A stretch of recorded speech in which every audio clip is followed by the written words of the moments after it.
In this video, we will see how to encumber a purchase order. Once the purchase finalization process is complete, the purchase order will get pushed into NAV for further processing by the accounts payable team.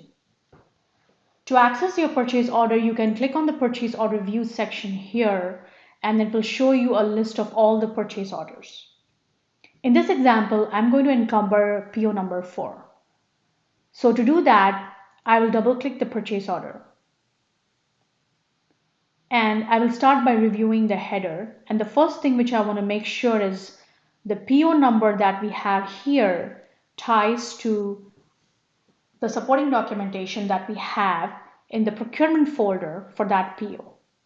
And you can also do that by using a link that would be embedded here once the system goes live to be able to easily access the purchase documents. The key thing you want to make sure you review is the contract amount ties to the purchase order. Once you make sure the purchase order is signed and it's tying to the contract, you need to make sure you review the GL lines.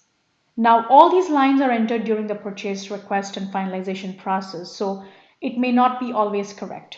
So it's always important for the accounts payable team to make sure they look at the GL codes, they look at the tax lines if they want to make changes to the tax lines or they need to add additional taxes.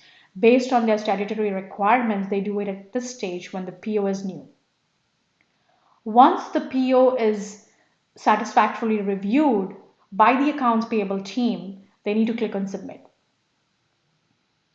Once you click on submit, the transaction goes for approval, and these approvals are routed based on the dollar threshold. So if it's a certain high value amount, it will be routed to home office. Once it's approved, in this case, I'm going to just go ahead and approve this PO.